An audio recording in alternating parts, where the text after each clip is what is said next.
Moan. One. I'm saying you recorded them. Yeah. So Sorry. I was counting it off. I count off for a reason. But hey, yeah. Welcome everyone to Filmmaker Mike and the boys. Joining me tonight is Sequestered Jester.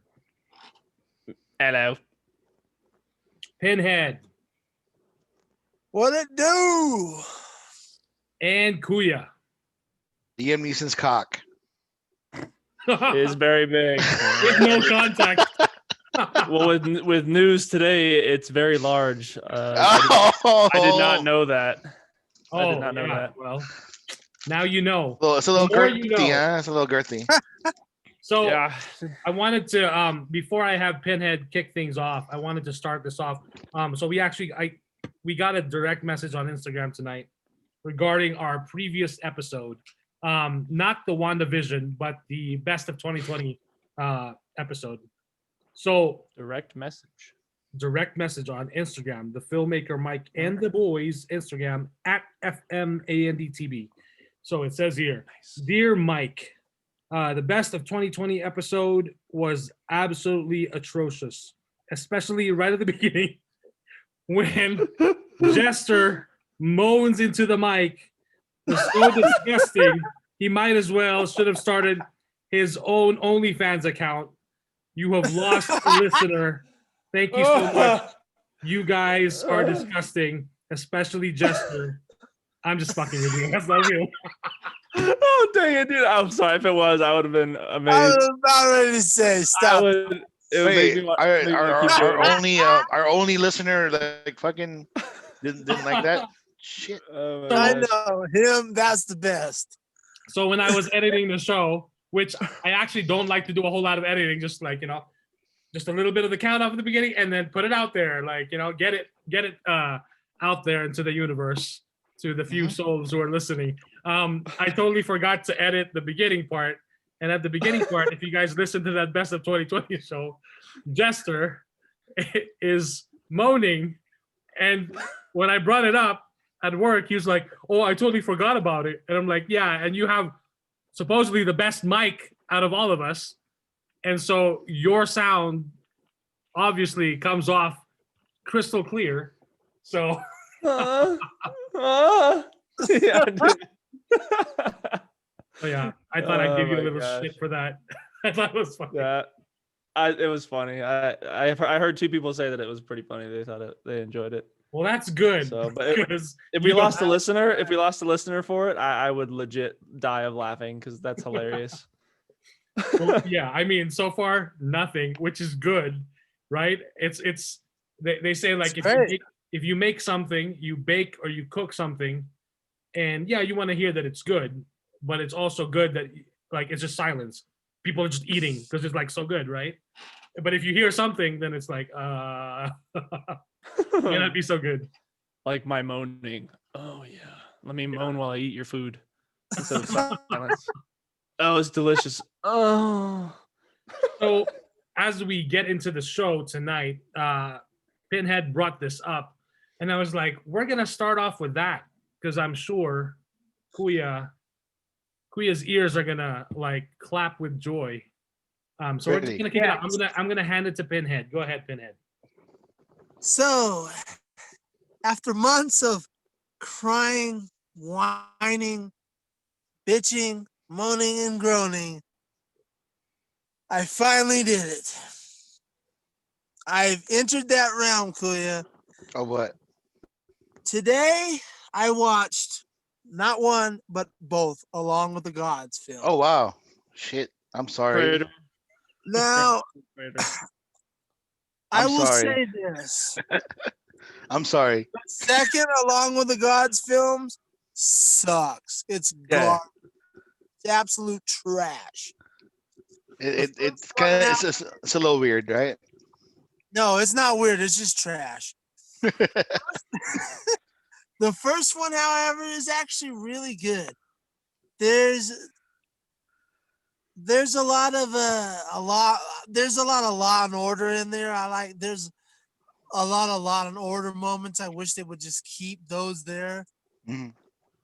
Like it's way too fucking long. Way too fucking long. There's no reason for this movie to be that long because there's moments in this movie where you're like watching him go through the trials, and when you get to the trials, you actually are really engrossed and in depth in them. Mm-hmm. And then they just like take that away, and then they go into this like bullshit action moment where, not for nothing, what how you say, the CGI is not the greatest. It's not the best. You know, I haven't seen the worst. Yeah. But I've seen better. I haven't seen worse. I've seen better. You know, Mm-hmm. it's not terrible. I will say there were a very very very very very many moments in this movie. I will give it, as Jester says, a lot of the times there was someone cutting onions in the back, because there's some emotional heft in this movie. Yep. There's some very powerful, emotional, sometimes fucked up shit that you have to deal with. It makes you. I Pretty- understand why you were, to a point. I understand why you were like, oh, we all gotta see this shit, and like you were blowing your load about it, because there's a lot of points in this movie where it really makes you look inward to yourself, Mm-hmm. and it really makes you think, what the fuck am I doing right now? Like, it really hits you hard, and like there's a lot of moments where I like Jester says, someone's cutting onions around here, and it fucked me up a couple of times. So I will give you credit. I will give you credit, Kuya. Along with the gods, Not too bad. not too bad. I give it a high B minus. There you go. High B minus. Along with Hey, the gods, the 49th tribe, the last part, yeah, that was good. You didn't like that F. one. Absolute F. F. F minus. F. Okay. Because it's not about the thing anymore. It's about the It's three. about him. It's about his brothers crying and whining, and Yeah. it starts to get to the, like, I'm happy that they did the origin story, because Yes. that's what it is.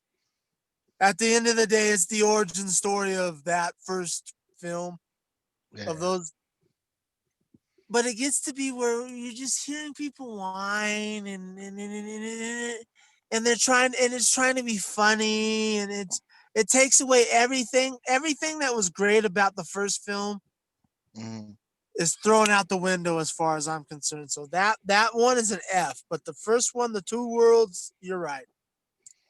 B Yeah, minus. I give it a B minus. So there you go. and I do appreciate you taking your time to watching both. I wasn't expecting nothing. Like, to be honest with you, I thoroughly enjoyed, like, the even the second movie. I enjoyed it myself, just because, like, I'm like engrossed in, like, finding out about the characters and whatnot.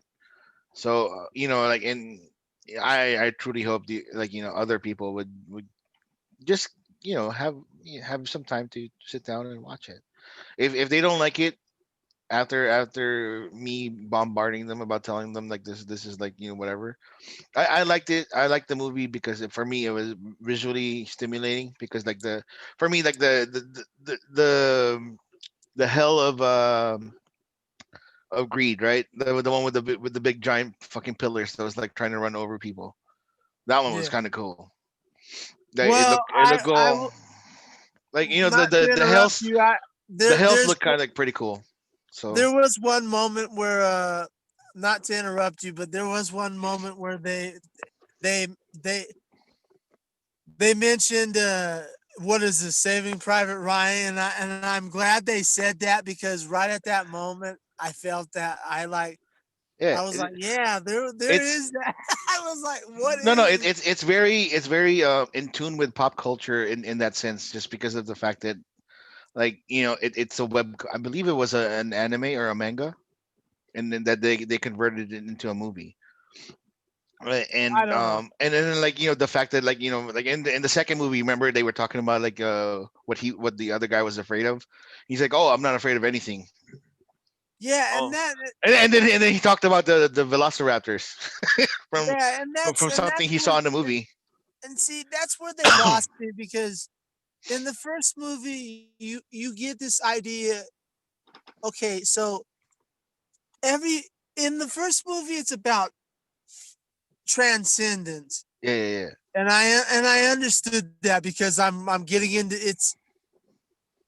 it's very it's very Dune because I'm Yeah. getting into Dune right now, and it's like again, and it's very it has that Dune idea of transcendence. Well, What you're doing in your life to I don't know. I can't really explain it because if I really get into it, it's gonna ruin the whole movie. But I uh, understood what they were doing, and then in the second movie, they just went, oh, and it was just useless. So yeah, I yeah. will say, you're right. This was a great recommendation. You were right. I don't know if it should have been like you blowing your load for. No, I We mean went like like this is I 52 weeks. 52 weeks of you telling us about this. I don't know if I it was that great, but no, no. it I just told you was I interesting. thoroughly enjoyed it. If you guys wanted to watch like a movie that you would enjoy a bag of popcorn with, these are the two movies. So And not for nothing, I have to ask, mm. Mike, come on. What was your take on this? So the first He said one, he fell asleep. no, no, no, I didn't fall So asleep. I didn't finish it. I didn't finish it because it did feel like it was going on and on. Like it felt a while. Like, and I felt like I had to be in the right mindset to like watch it. hmm Like I was at like 50 minutes, I think. But yeah, the concept was very interesting. Everything that I was seeing was very fascinating. But it just felt like for a while, like it it it's a was slow burn. yeah, it's a slow It's a burn. Oh, it's a very it's a fucking slow slow burn, burn. but Right. then like the payoff at the end is nice. I think Right. so. But that's the thing. Like that's I guess the fault now of how we consume a lot of media. We like things like fast, like quick, We're so Mhm. used to just tell it to me right now or show it to me right now. We're no longer used to that old style of storytelling where the story really takes a while to build up Yeah. because it's setting everything up. So yeah, I And now that see, Pinhead has seen it, I'm actually interested now in going back and seeing the first film again to check it out and to really see it as one, as a whole. So Mike, I'm glad you brought that up because so we'll finish off on this. Mike's 100% correct because your week you guys saw Wonder Woman 84 at the theater and it was leading up to that, right? right, Mm. My week I saw all the slow burns like Breathless, 400 blows, really 8.5, really slow.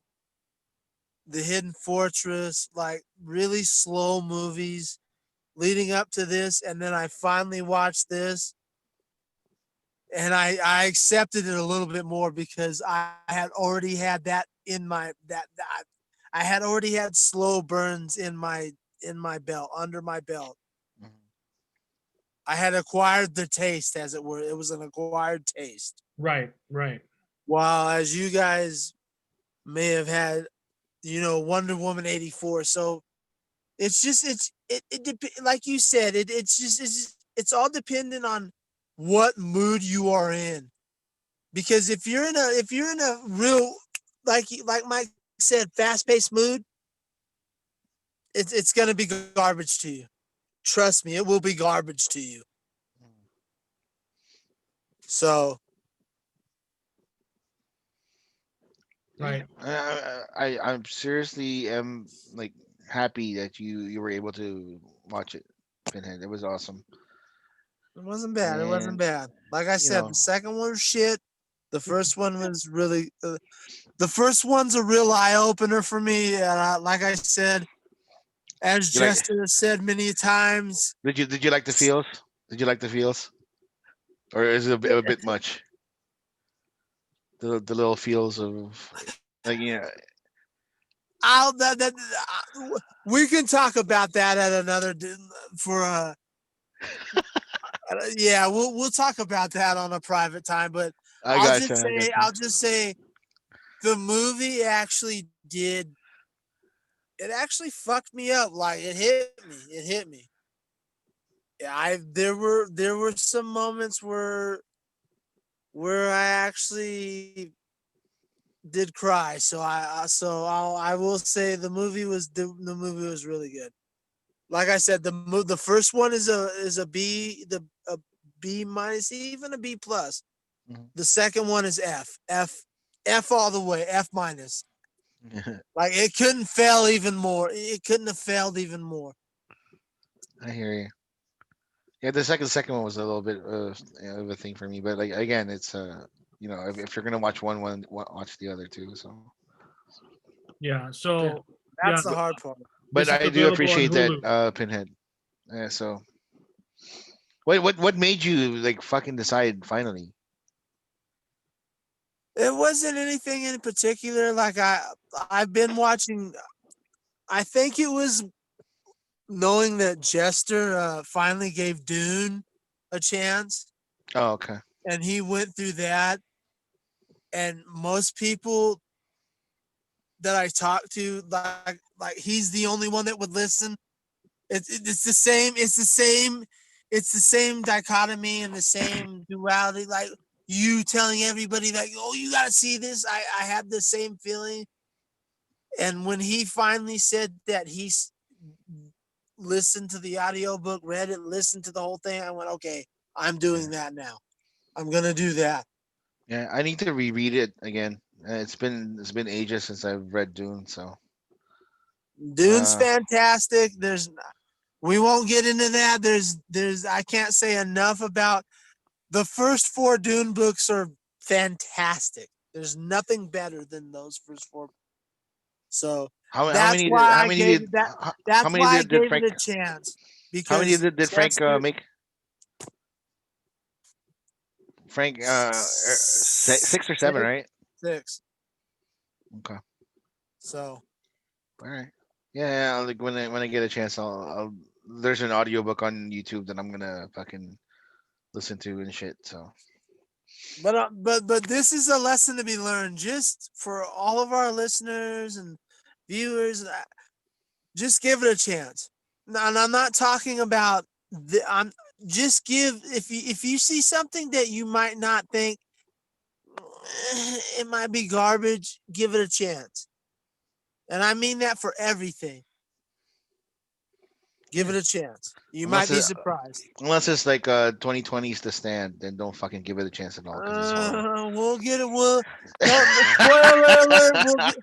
We'll get into that 2 weeks from now because I'm only giving 2 more weeks. We'll get into that 2 weeks from now. So I got you. All Yeah. right, but brother, thank you again for watching it, and it's kind of nice to. thank you, because I gotta be, to be honest with you, Kuya, the first one I gotta give you credit. Yeah. It fucking touched me. It really did. I was like, wow. There's So, other fucked up Korean movies that I want you guys to watch. well, I'll And never watch those, but thank you for this one. no, no, there's some that like like definitely would be an eye opener. Something that in the realm of horror, Pinhead, I think you would appreciate it in a sense. But it's a bit much because again it's one of those mind fucks that like that you don't want to dive into. You know what I mean. Yeah. So All right. So that along with the gods, that's available on Hulu. If you guys Yep. want to check it out. So if you don't want to, it's fine. I mean, it's not a big deal. yeah, I like for you, those you of guys you guys kept asking me like what movie interests me like at the beginning when we started talking about it, and that was the first thing that popped in my head was those two movies. That's why I raved about it. So Yeah. Alrighty. So moving on, we've got the Lord of the Rings Amazon series. Jesus Uh-oh. fucking Christ. There we go. Oh man. So we got the official plot details revealed. This okay. is from IGN.com. So it says here, this is the official plot synopsis. This was obtained by the OneRing.net, and they've been around forever. So Since the One Ring. pretty much. So Amazon Studios' forthcoming series brings to screens for the very first time the heroic legends of the fabled Second Age of Middle Earth's history. This epic drama is set thousands of years before the events of J.R.R. Tolkien's The Hobbit and The Lord of the Rings, and will take viewers back to an era in which great powers were forged. Kingdoms rose to glory and fell to ruin, and there was titties. It better not be titties. You hear me? No, that's not part of the official story. I just added that in, and that's why I was Yeah. It's laughing. Amazon. I couldn't get There's that gonna out be of my titties, head. man. So It's Amazon. There's gonna be titties. It better not Sure. be. it's like the No, there boys. will. Or you like the boy? You like superheroes jacking off on top of buildings? Yeah, obviously he did. Let's give you so- the Well, titties We and can jackets. see this Middle Earth here. you just have to know that there will be titties because we got to copy Game of Thrones, and that's where they're going with this. Right. They want this is their Game of Thrones, and if they're gonna do it, there'll be titties. I'm sorry, Jester, and I agree with you, Jester.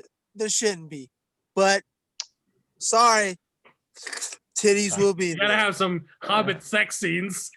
Oh, Yeah, God. right. Oh my gosh, please don't say those things because it becomes a reality. Mr. Frodo, where do you want this? Oh, Sam. Oh, Sam. Oh, Sam. Oh, Mr. please. Frodo. Oh, Sam. Mr. Frodo. Oh, I have Sam. some lovers bread in my pens. Oh my gosh. So that'd be I horrible. can't It even will fill you up. I can't even finish reading the description. Oh my god, it's long. Oh, So it says here, I'm skipping a bit. From the darkest depths of the misty mountains to the majestic forests of the elf capital of Lindon, to the breathtaking island kingdom of Numenor, to the furthest reaches of the map, these kingdoms and characters will carve out legacies that live on long after they are gone. Amazon's The Lord of the Rings prequel will take place in the Second Age of Middle Earth, which spans a long period of time between the original Dark Lord Morgoth and the first defeat of his servant Sauron. Yep. so It's based so- on the Silmarillion book. Is it based So- on it? I'm sure they're taking lore from it. I mean, what's his name took it for some of the Hobbit movies. Peter Jackson. Yeah, Peter Jackson took some of the lore for that. For To make it- obviously to make 2 more movies that 3 didn't even- hours each. Oh my gosh. Extended edition on what? 1 book? Are you high? Like, my goodness. But yeah, no, so I assume they're just gonna be pulling lore from the Silmarillion. So which no is nudity, correct? no, it's I mean, Tolkien. in those books, in the or what? As far as my knowledge, no. There is no elf titties in those books.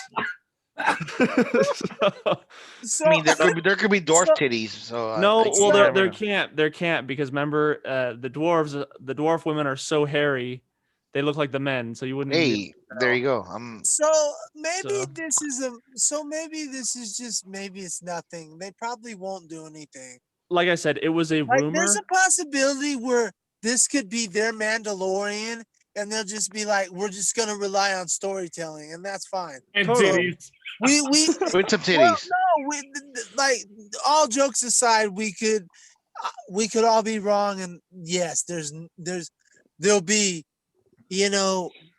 black blood, so it's not real blood, so you can have all the violence in the world. There'll be like prosthetic tits that you'll see, but they won't be real tits, so it's still in the PG. Like, Oh, please no! I don't want it. Stop! You guys are scaring me. What I'm saying is, we'll be in a world where there's not gonna be like Game of Thrones, where people are just like, yeah, my tits are bare and I'm screwing my cousin 45 times. Like, we get it. I could, Jester, you probably get your way and there won't be anything. So I think so. Like I said, and I don't even remember what episode that was, but like I said, it was just a rumor that was like stewing around for a while, along with like well, the one rumor that came true was the cast announcements of it being like quite a how do I even like not whitewashed cast, I guess, is what like that was one of the rumors, and then that came to be true. So the titty rumor got me scared after yeah, that. okay. So okay. I got a little worried. like, Well, like, that's what I'm saying. We don't know what's gonna happen. It could either go either way. Either it's gonna be really gritty, and it's gonna, unfortunately, Jester, I'm sorry, there's gonna be the least egregious thing's gonna happen are tits, because it'll be, or it's gonna go in an era where like it's Mandalorian, where it's PG-13, where everyone can watch it. You can watch it with your kids. we'll see. To Best a case point. scenario for me is it's gritty like the original trilogy, and without any of the nudity. Whitewashed, like whatever. I don't really care about that. As long as the actor is good and fits the story appropriately, I don't care. Titties, no. I'm sorry, it just doesn't belong in this like world that Tolkien's built. It just doesn't. It doesn't fit. Yeah, but Tolkien's dead, So so who cares? double-edged sword. My Bezos question thumbs to up. you, devil's advocate. What if it's a great story in a world where there's some tits, Yeah. Yeah. Exactly, Jester. Like if it's so good where you like, okay, and they're just like, yeah, Like baby. like Even like if- for no, like for I don't example, know, right? But even if the In the storytelling is boys, just so good. in the boys, we didn't have to see fucking Starlight's tits, but we did. So here's the thing. The boys had the foundation of the comic books, which was more Ultraviolet. gritty, which was ultra violent and more gritty than this show. And when the show came out, they did the best they could because of TV. Now, Yeah. when you do that and it comes into the Lord of the Rings prequel era, and you already have a foundation that is the Lord of the Rings trilogy, and then okay, they can have a great story, but then to me, it is automatically ruined once you throw in nudity because the foundation has already been set by the original trilogy. Therefore, could really like just put a dagger in my back. Well, Gollum Or, was like- nude in those three movies, He had a butt flap. I mean, come on. but he was showing like, his titties. He was showing his titties. Yeah, but getting he's a detailed. and I didn't see Gollum cock swinging back and forth as he's crawling. Well, he has a peacock. Fucking because my precious. he had his butt flap. We didn't have to see any of that. Nah, so but it's like What about Arwen riding the horse? I didn't see any titties there either. Yeah, you did. It was bouncing up and down. Well, not bare nipples in my face, dude. It don't It's not- matter. It's still like bouncy titties. You get my point. I understand. understand one. But again, Jester, we're gonna go back to what Pinhead was asking. What if it's like the story is fucking Mandalorian season 2 amazing, with all of these like little enjoyments that all of us four would have, plus tits. Would you be okay with it? No, Wow. I wouldn't be okay with it. Would I still watch it? Sure, but I wouldn't be okay with the fact that they allowed that. Like the only thing that bothers me if I fucking see Legolas again in this goddamn show, Because he's still alive. I would. He's not alive at that time. Hey, I would strangle her. I would strangle somebody. We're gonna figure out some What way do you to fucking have put. against Legolas? He's a fucking hack. Oh yeah, Oh my sure. gosh. Yeah, all right. They're taking him to Isengard. A scout. What the hell? Dude, now I want to watch. So before, I remember, so years ago, before The Hobbit started releasing in cinemas, the first one, Julie, my wife, has never seen the Lord of the Rings trilogy.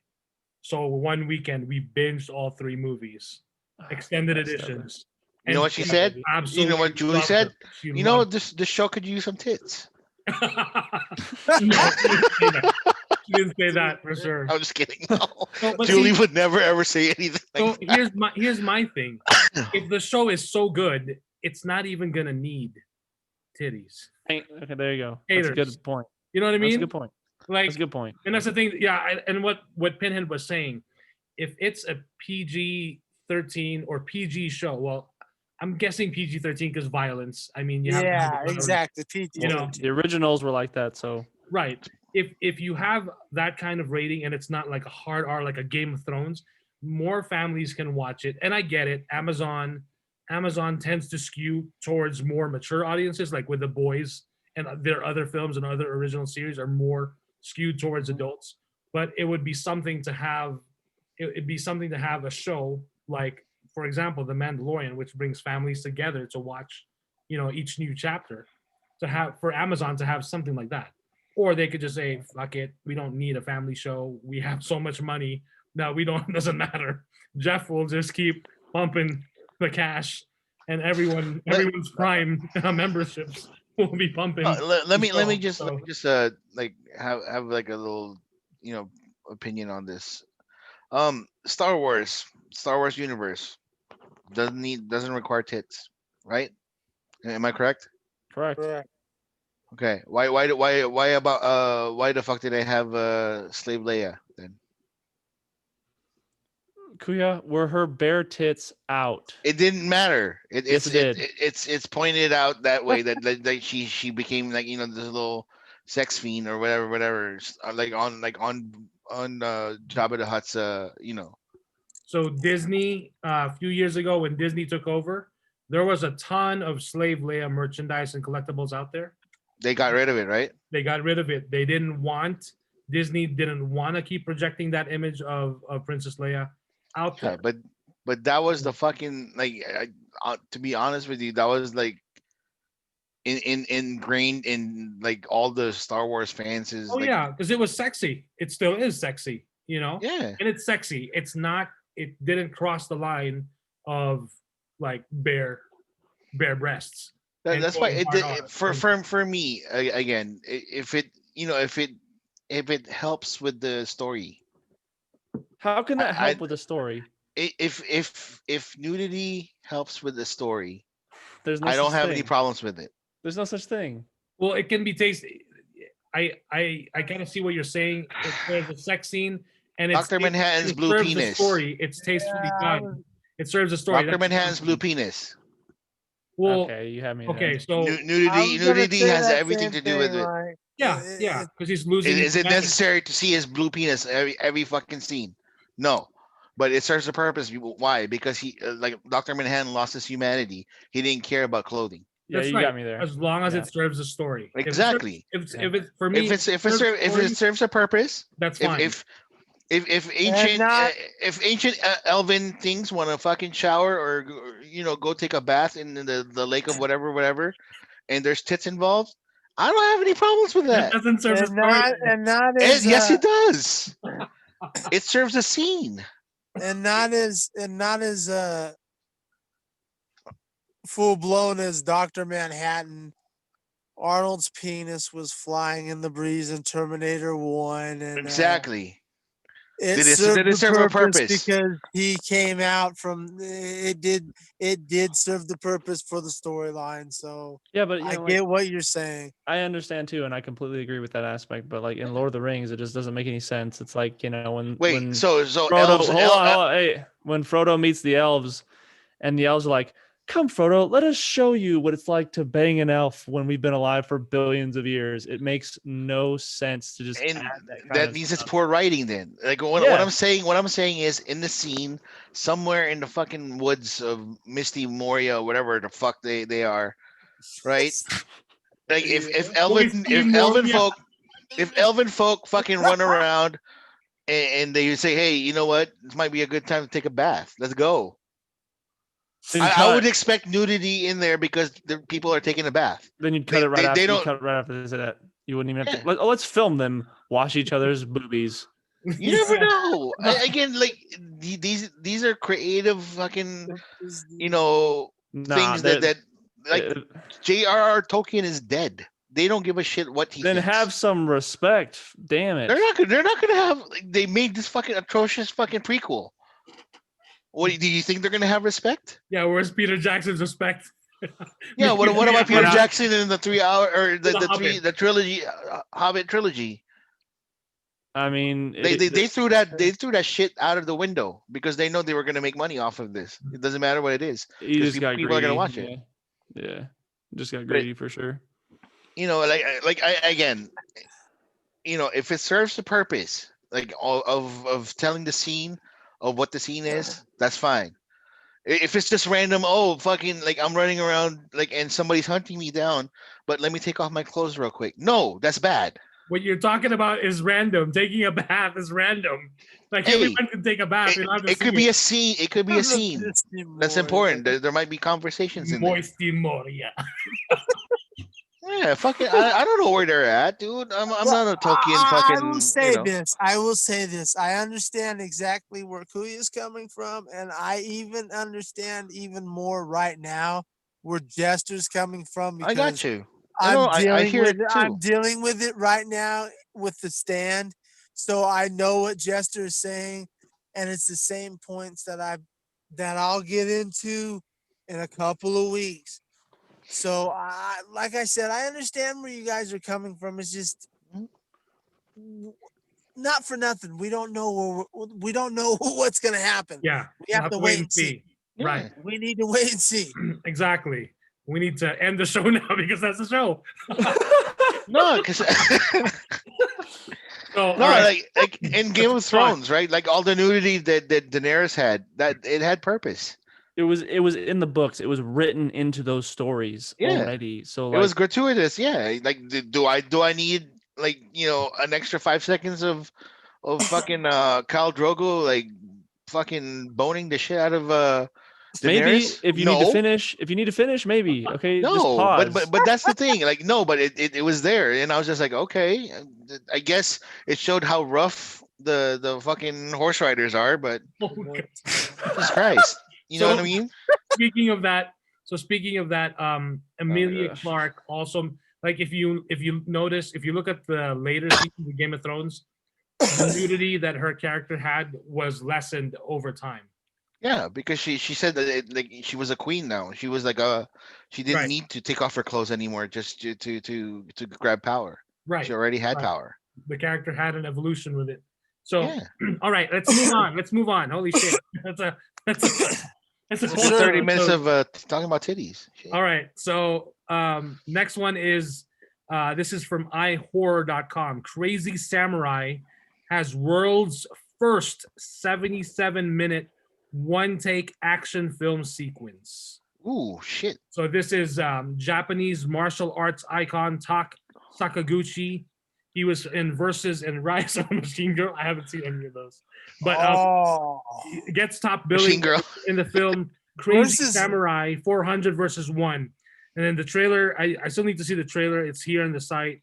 But the film is set to debut on I didn't even know there's a martial arts streamer called Haya. Yeah. Oh, I need to get that. I need So- to get that. So Awesome. on February 12, 2021, just before its digital and Blu-ray and DVD drop on March 2nd. So it says here, the highlight of this extraordinary film is a 77, so this is from the press release. Highlight of this extraordinary film is a 77-minute action sequence shot in one continuous take, a marathon battle that rivals any ever filmed. Director Yuji Shimomura has crafted an epic achievement in action choreography around Sakaguchi, who plays Japan's most legendary swordsman, Miyamoto Musashi. That character lived, or that person lived, 1584 to 1645. A warrior undefeated in at least 60 documented duels as he takes on his most difficult battle. Mhm. So yeah, I want to see that. I want to see that too. 7-minute, one take. Holy shit! And you thought That's a lot of discipline.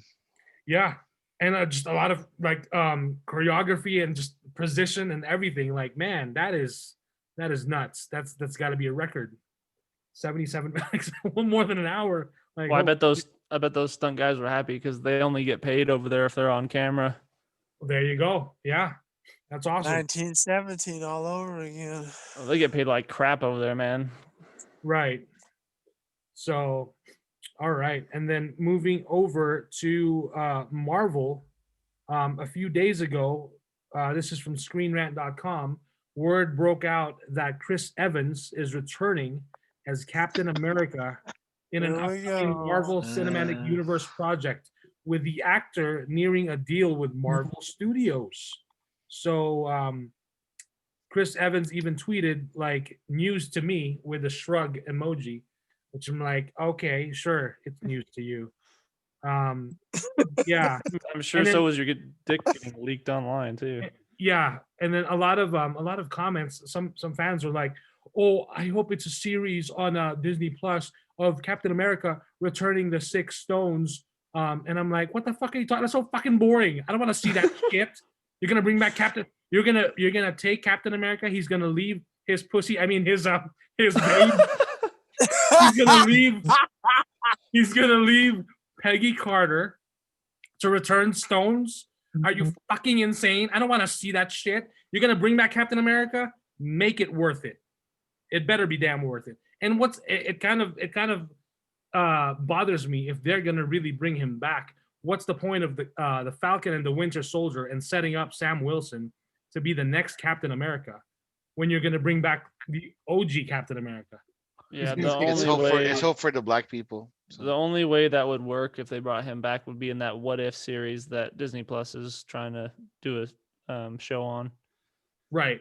And that's the only place it should be appropriate to put him back. So for me, like if they're gonna bring him back live action, it's got to be a damn good story. And instead of just leaving Peggy Carter in the past, if he comes to the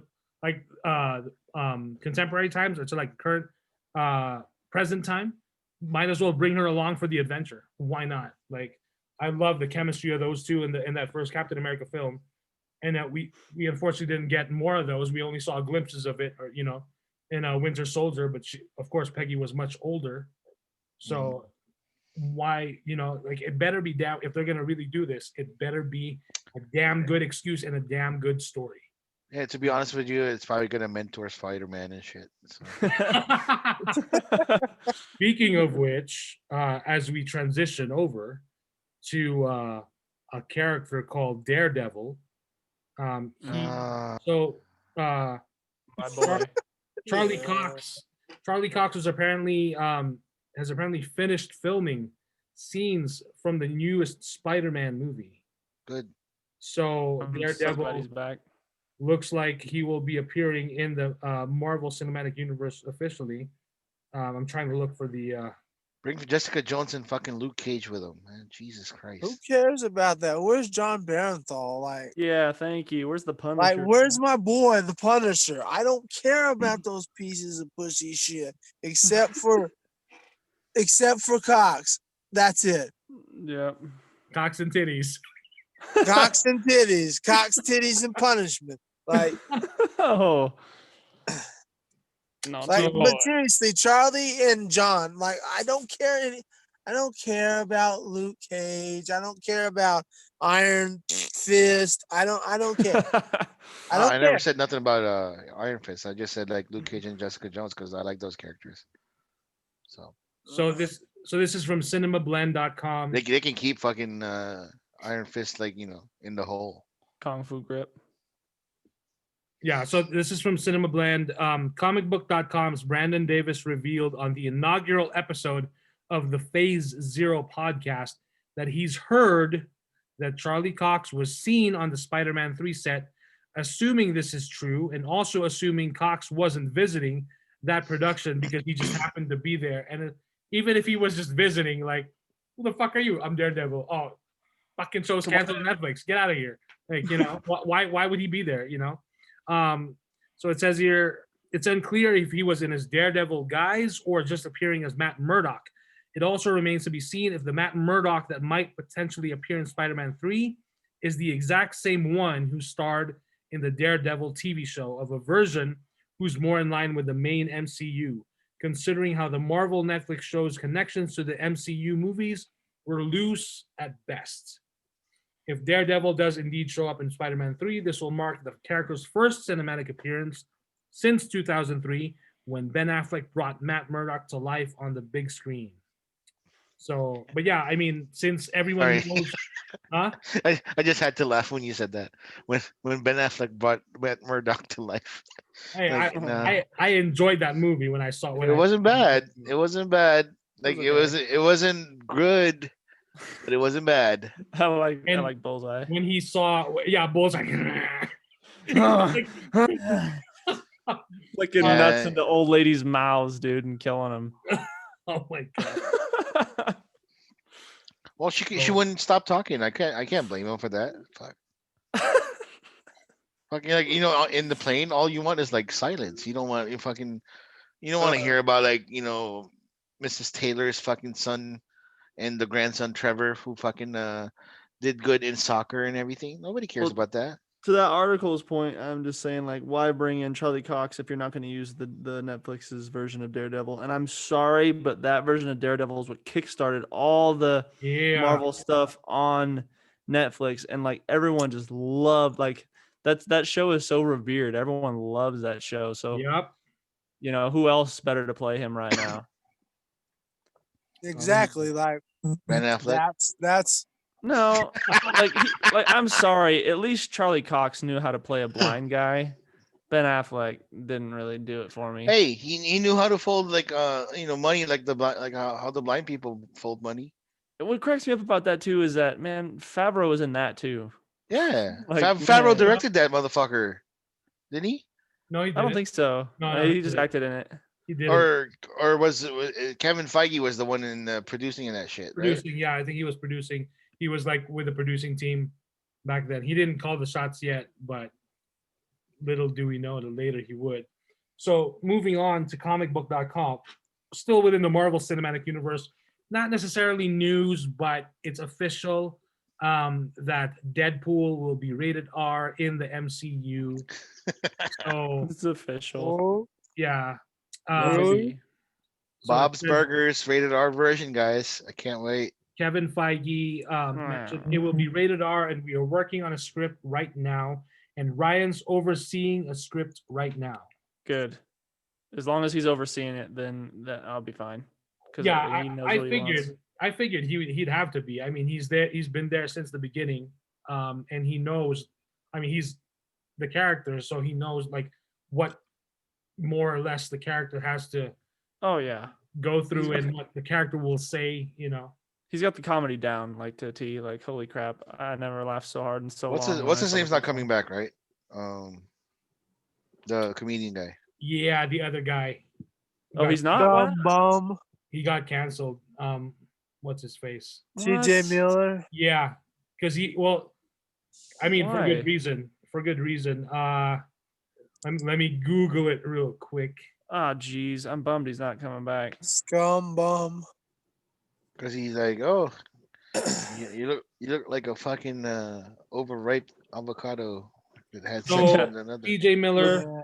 was Wow. accused of sexually assaulting a woman he went to college with in an interview from the Daily Beast published December 19. The woman says she was raped by Miller and that he became physically violent with her during sex. Oh, This- jeez. This was in 2018. Oh, jeez. Oh, Yikes. actually, when was Deadpool 2? 2018. Deadpool 2 was 2018. Yeah. So, and I think when that came out, I think the movie's already done. So there was no way they could just take him out of it. So that's why after that came out, they were like, "See ya, you're Wow. done."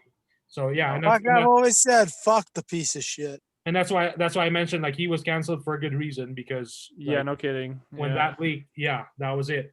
So, yep. So I'm sure we'll be hearing more from Bob's Burgers, though. Bob's Burgers. But Ryan's overseeing the writing, so like yeah, that's a it'll- good. Rated it'll be R alright. version of Bob's Burgers jokes, guys. Yeah, that's The the joke- only I'm thing sorry. that scares me. Yeah, that's true. But if he's behind it, so Yeah. All right. So moving on, we've got Zack Snyder's Army of the Dead. Have you guys Hell seen it? yeah. So Did you guys see the little preview? yeah, I saw the preview. That Yeah, looks so nice. Netflix dropped a trailer for all their films that's going to be released every week in 2021. So we're talking about HBO Max having like 17 films for 2021. Netflix has a brand new film every week of 2021. When you watch that trailer, you're gonna see. Well, it kicks off with The Rock, Gal Gadot, and Ryan Reynolds because they've got a movie together. Yeah, And but not for nothing. They're actually movies we give a shit about on HBO Max for the most part all year round. We don't give a shit about most of these movies coming out on Netflix. oh yeah, Some well of the some thing of is them might be hidden gems. Some of them are good. Some of right, them are like and blow me. the thing You is know? with Netflix marketing, they don't show trailers for upcoming films or original series months in advance. They'll just drop it like weeks in advance, and then there you go. So at Mhm. the end of that, in that trailer, we see glimpses, Yeah. seconds Yes. of Zack Snyder's The Army of important the Dead. stuff. Yeah, and then he apparently shot with a brand new 8K camera. Yeah, Hell it looked a yeah. little different. Like Yeah, It and did. he's known for his visual style, so it's good. I think it's going to be something pretty amazing to So, see. do we have an official date? Like, that's what I want to know. They just mentioned Where's the date? summer 2021. See, not good enough. It's not good enough. Well, that's all you're going to get for now. Fuck them. wow. So, but yeah, this is Zack Snyder's first film that is not a Warner Brothers film in 15 years. So he basically explains. So this is from IndieWire. Um, so yeah, 2021 will mark a break in the collaboration as the director's zombie epic arrives on Netflix. And then, of course, the reason why he moved to streaming was because of budget issues. So this film, Army of the Dead, sat in development hell at Warner Brothers for over 10 years before Netflix swooped in to Jeez. purchase the distribution rights and get the film into production. So this is a quote here from Zack Snyder. They didn't want to spend that kind of money on a zombie movie, Snyder recently told Entertainment Weekly, or just didn't take it that seriously. I was always like, look, guys, this is more than just a zombie movie, but it fizzled out. So, of course, after making his featured directorial debut with Universal's 2004 Dawn of the Dead remake, Snyder jumped to Warner Brothers in 2006 with 300 and stayed there with projects for like Watchmen, Legends of the Guardians, Sucker Punch, Man of Steel, Batman v Superman, and Justice League. Despite his long history with Warner Brothers, Snyder's involvement alone couldn't get Army of the Dead in development at the studio. Then along came Netflix. So yeah, he says here, this is a quote, we were at a meeting at Netflix and I was talking about some of these scripts I was working on. And I mentioned the idea to Netflix head of original films, Scott Stuber. And he was like, that is the movie. Go write that movie and let's make it. I was like, what do you mean now? And he's like, go write it tomorrow and we'll go shoot it in a week. So talk about getting things like done at Netflix, Right. just from that pitch. So yeah, he says here, I've done a very deep dive with the why of the zombie plague and where it starts. Snyder says, suffice to say that it does come from Area 51. That's in the film's opening scene. And then the whole cast is in the animated series along with Christian Slater as the bad guy. We really do a super deep dive on where this zombie plague came from. So, and as far as I also read, they mentioned that the zombie outbreak, since they mentioned Area 51, it's been contained in Las Vegas, and so there's like a barrier of sorts that keeps all the infected zombies in Las Vegas. And the reason why it is a heist film, the reason why they want to break in is because there's all those millions of dollars sitting on the vaults, and all the cash and all that, whatever jewelry and diamonds sitting there, that they're like, yeah, let's get that shit. So seems pretty awesome. Can't wait. Yep. So that's Army of the Dead. And then, of course, from Variety.com, It says here Hollywood prepares to delay another slew of blockbusters because, we can't just drop it all on streaming. So it says here we go again. This is written by Rebecca Rubin. Late last year, Warner Brothers was skewered after announcing that all of its new movies in 2021 would debut simultaneously on HBO Max and in theaters. Cinema operators, rival studios, and even some of the filmmakers behind the movies wondered aloud why, with the prospect of coronavirus vaccines looming, Warner Brothers would make such a sweeping decision. It was a move that appeared to wave the white flag on moviegoing for the next 12 months. Nobody expected mass immunization overnight, but with vaccinations being administered at a crawl in the US, it now looks like Warner Brothers may have been forward thinking in acknowledging the box office's slow return. Gee whiz.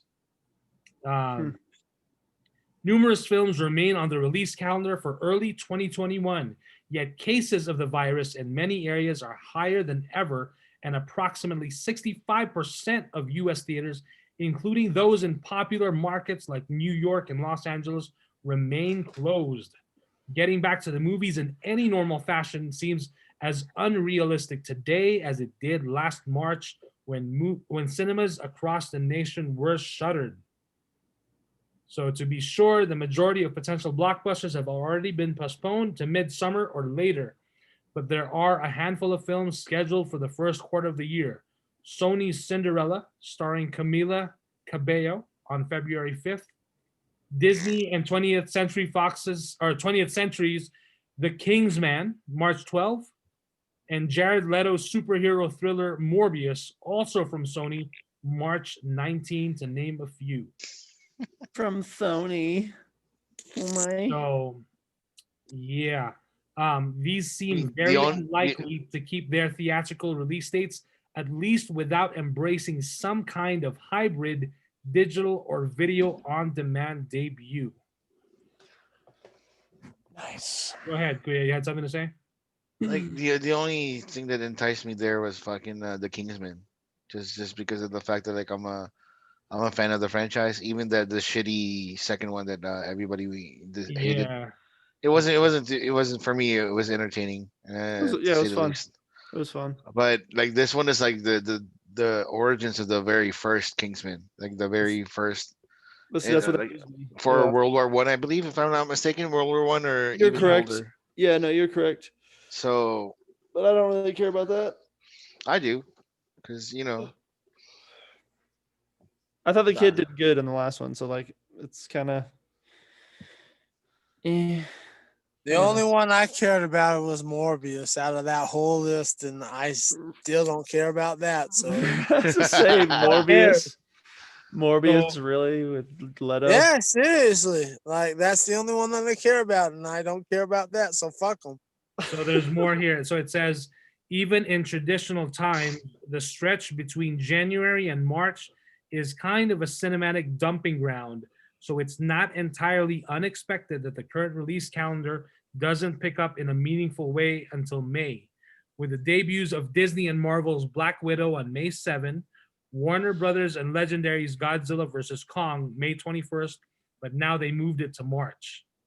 So Warner Brothers is moving Godzilla vs. Kong to, I think, March 16. So that's also going to be in HBO Max. Ryan Reynolds' Free Guy from 20th Century Studios, May 21. Paramount's Infinite, starring Mark Wahlberg, May 28. Disney's Cruella with Emma Stone, May 28. And Universal's F9, Fast and Furious 9, May 28. Holy shit, there's like 3 big movies supposed to be released on May 28. But it says here, many of these titles are expected to shift as well if conditions don't drastically improve in the next month or so. And that's not a lot of time. Exactly. Yeah, they're stretching it. Like Warner Brothers and HBO Max did a big move, but everyone was like, fuck you guys. You guys are killing the movie industry. But they're also going to kill the movie industry if they don't release any movies and they don't maximize. So what do? We just stand here with our dicks in our hands instead. That'll save the movie industry. Idiots. So fuckwits. I get the frustration. You just gotta do what you gotta do. Right. And then again, like with what Warner Brothers is doing, they're not giving up on theaters. They're releasing in the theaters as long wherever theaters are open. You want us to go see it? You feel safe enough with the cinema safe theater? Go see it in the theater. You can't see it in the theater? Watch it on HBO Max. You know? Oh, speaking of which, Cinemark, I would like the extended edition of the Lord of the Rings. Please. I will pay big money for that. With I have We'll never titties. been gladly do it with titties for you, baby. No, I don't want titties. Leave the titties out. I want. Hey. I've never seen those in the theaters, and I would love to go see it in the theaters. Wait, you haven't seen Lord of the Rings in the theaters? I haven't. The fuck kind of fan are you? I wasn't a fan until later. Like my mom introduced me to him. She's like, so I didn't even get to see Return of the King in theaters, if I'm not mistaken. Wow. Oh man. Yeah. Cinemark, can you do one bigger favor for me and play RoboCop? Because Oh, RoboCop. There that you would go. be really RoboCop nice. 3. Oh my god, dude. RoboCop 2. RoboCop. Yeah, RoboCop 2 with the nuke, RoboCop trilogy. Come on. There you go. right? Yeah. RoboCop 2 with the nuke, with the little nuke drug. That fucking the guy that played the bad guy there is fucking amazing. And then the little kid with the potty mouth in RoboCop 2. I like will that sit kid. in that theater I'll watch the entire trilogy of the Lord of the Rings in that theater all day, 7 a.m. to 7 p.m. So Fucking titties and all. I saw Lord of the Rings, all three of them in the theater, exactly 1 year apart. I love what they did because they released Wow. every December. So every December I saw it and I was like, man, this is awesome. Because I remember, when I didn't know about Lord of the Rings when I saw the movie. I didn't read the book. When the first movie ended, I was like, what the fuck? I was like, Yeah. that's it? Like, holy Wait, shit. no, like There's- right, there's we're like, Mordor. where the like, fuck are they come on. going? Yeah, but man, that blew me away. So, Yeah. all right. So moving on to GamesRadar.com. This is Chris Pratt's sci-fi movie, The Tomorrow War, was bought by Amazon Prime for a reported $200 million. So, J.K. Simmons and Betty Gilpin joined Chris Pratt in the sci-fi action movie. So this is set to land on Amazon Prime for an eye-watering amount. The Tomorrow War is a sci-fi action movie with Chris Pratt in the lead role, and then they expected, to sell to the streamer for around $200 million, according to Damn. Variety. So set during a futuristic conflict that finds humanity losing the fight against an alien invasion. The Tomorrow War sees scientists develop a way to draft soldiers from the past to join them in their fight. The movie is helmed by the Lego movie director Chris McKay, and with a script by Zack Dean, who previously penned, including Deadfall and 24 Hours to Live. You had me, and then you lost me. Why? Just the writers for that. Oh, yeah. Well, Wasn't feeling it. I'm not familiar with Zack Dean, but of course with the Lego movie, Chris McKay, I'm familiar with him.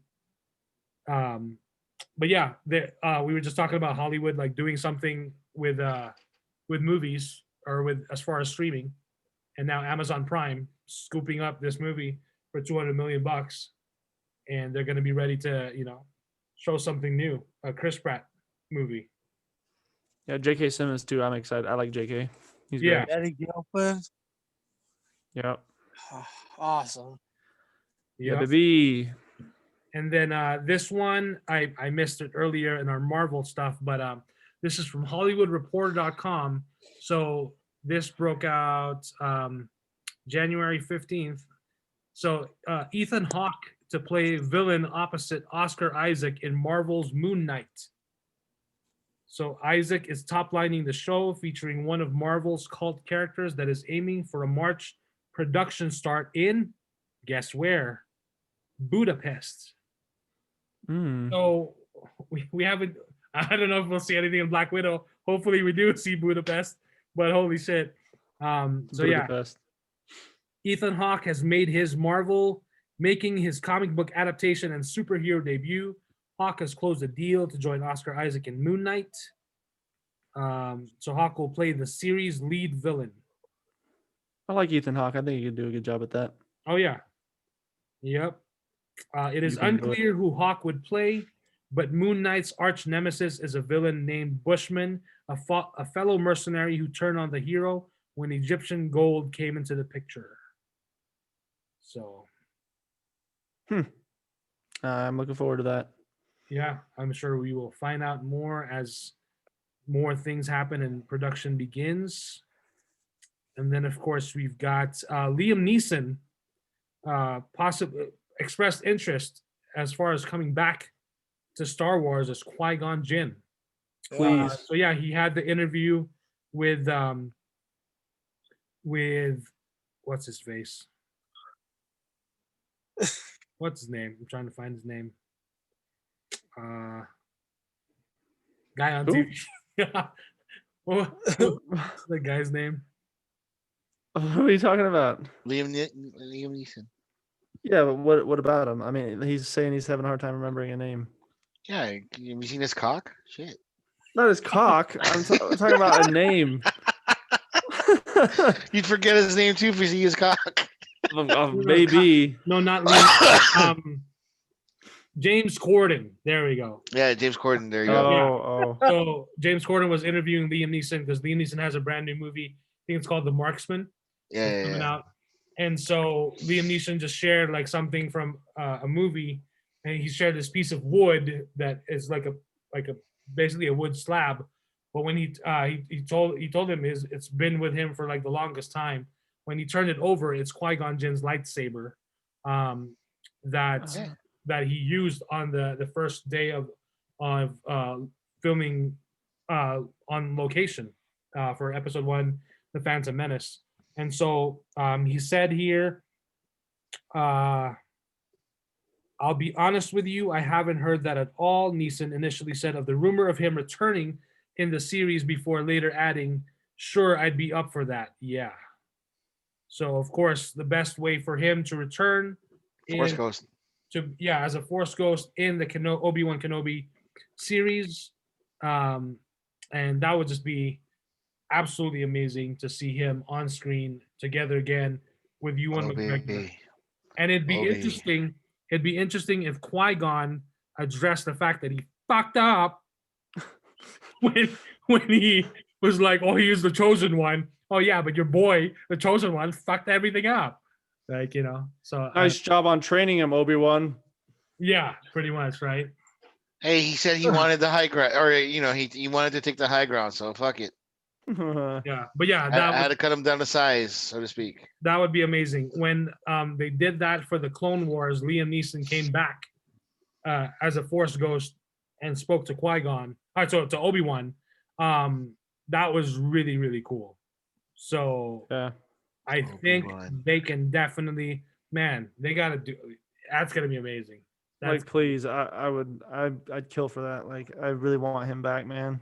And then he could appear to Vader, to Anakin. Holy shit! Oh my gosh! Be like, motherfucker. Yeah. Yeah. Go away, Qui-Gon. You left me when I needed you most. I mean, either that or he knew everything was gonna go down the way it went down, and you like sand, don't you, Qui-Gon? Because I know you like sand. I hate sand.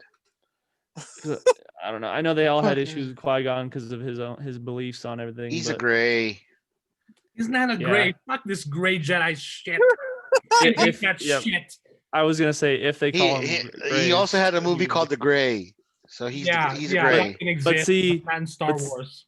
But see, in my opinion, like Qui-Gon's the epitome of what a Jedi should be.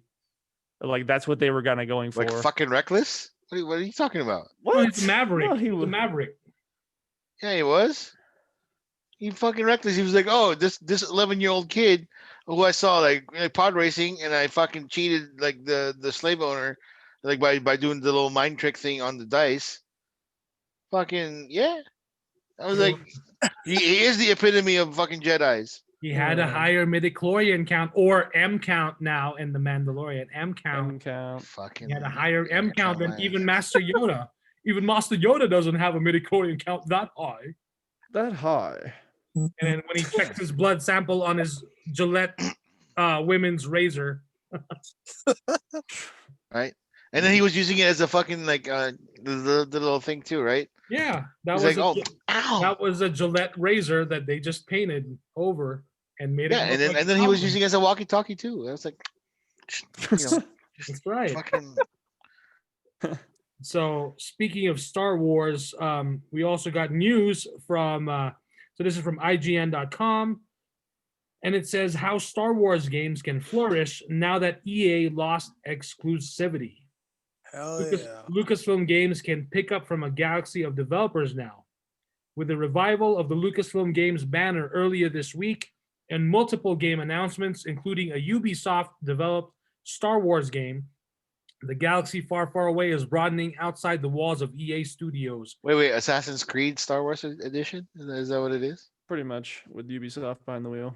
Fucking nice. So yeah, it says here, Lucasfilm's moves in the gaming space this week appear to be following in the footsteps of another Disney-owned entertainment, Marvel. So the rebranding announcement preceded the term. Massive news that Division 2 developer Massive is working on an open-world Star Wars game to be published by Ubisoft, billed as the beginning of a long-term collaboration with Disney and Lucasfilm Games, as well as a new Indiana Jones adventure from Wolfenstein Studio, Machine Games, and publisher Bethesda. Bethesda. Bethesda. Yeah. So Yeah, there so, you go. so two gaming companies that are kind of in the dumps right now, they decided to work with. So cool. Yep. And Looking then forward to it. next up, this one, I guess I forgot this was even being worked on. This is from entertainmentweekly.com. Tim Allen gives a Galaxy Quest 2 update. It's a fabulous script. Oh, snap. We're getting a second one? Yeah. So My boy Sam Rockwell better be back. Galaxy Quest fans have never given up and never surrendered on the prospect of a sequel to the beloved 1999 sci-fi comedy, and neither has starred Tim Allen. The project had been gaining momentum toward a green light when the project's co-star, Alan Rickman, died in 2016. As fans know, Allen played family actor Jason Nesmith, aka the Kirk-esque Commander Peter Quincy Taggart, and Rickman played the Shakespearean-trained Alexander Dane, aka the Spock-like Dr. Lazarus in the Star Trek spoof.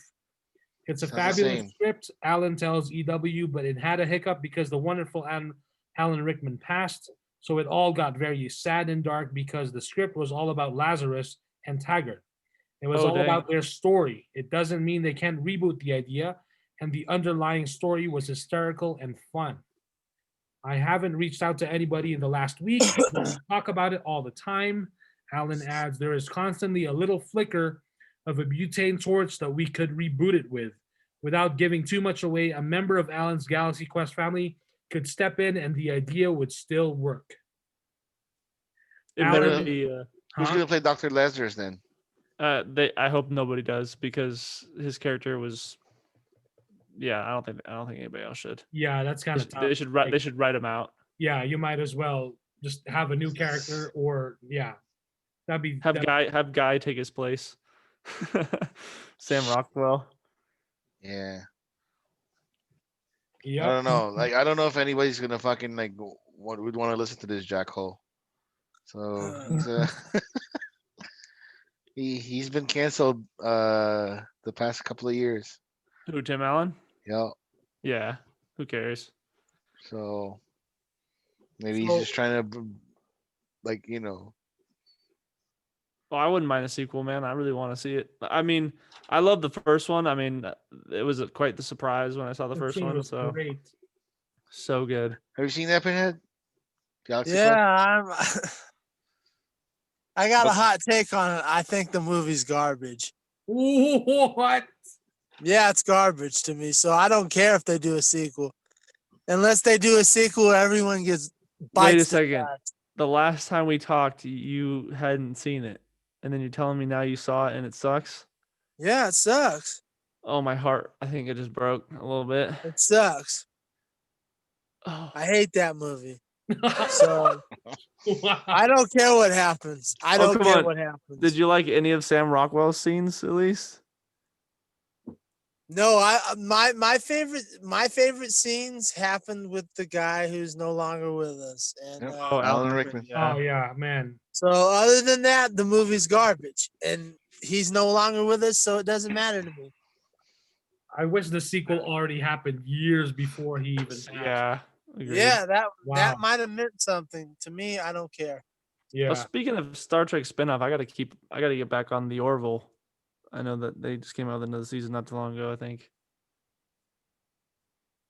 Have you guys been watching that? See that. Like, I need to see that. Everybody keeps telling me that I need to see that. I need show. to check that out. They said Okay. it's even better. Like than to wipe the bad taste of Discovery out of my mouth. Oh my gosh, it's better than the Star Trek shows. Like it's so I good. I believe it, especially MacFarlane. Discovery.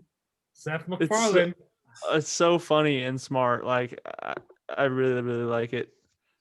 So I gotta get back on that. But yeah, like that kind of took the spot of like Galaxy Quest for me because it had the same like vibe, but its humor was on some good levels, and then the stories that they were telling were also like on a Star Trek level. So it was cool. I mean, I know once he moved to Hulu.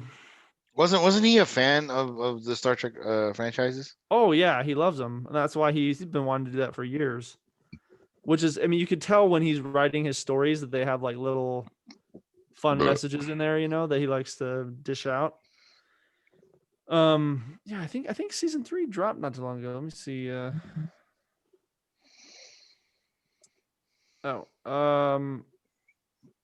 Season 3 dropped December 17th. Nice. Oh wait, am I full of crap? Oh, it's yeah, Dun, dun, dun, dun. yeah. I think it dropped already. Oh no, it didn't. I take it back. It didn't drop. You're making Mike tired. Come on. I'm sorry. I'm full of crap. No, It I'm hasn't good. dropped I'm yet. good. It hasn't dropped yet. Alrighty, and then this one, I guess I gotta mention it because this was pretty big. So Ray Fisher, his ongoing saga against Warner Brothers, well, specifically like people in Warner Brothers. So he released a statement on Twitter that they pretty much wrote him out of the Flash movie. He was supposed to have Cyborg was supposed to have a larger role in that movie, not just a cameo. So this is from VanityFair.com, and in his statement there, he really was like against Walter Hamada as well because Walter Hamada was enabling Jeff Johns and Joss Whedon, so he didn't want to stop until things were, from his point of view, from his perspective, things were done correctly, and so he said in a quote, "If the end of my time as Cyborg is the cost for helping to bring awareness and accountability to Walter Hamada's actions, I'll pay it gladly." And so with that, that's it for Ray Fisher as Cyborg. But and that data he tweeted that statement. Of course, I stand hashtag I stand with Ray Fisher was trending. I even tweeted it a few times and posted about it. The next day, he also released an audio clip, audio recording of him speaking to one of the investigators who did the investigation on the claims that he did. And you can hear the investigator saying that he was Ray Fisher was a very credible source. And in his statement, he even said that he's willing to take a polygraph test for, if people want to really see that what he's saying is the truth and his claims are true. So the fact that he put everything on the line, just speaks volumes to his character. And even on Twitter, a lot of people were saying, those verified co-stars of his with the blue check marks could have tweeted a hashtag I stand with Ray Fisher to show solidarity with him, but nothing, unfortunately.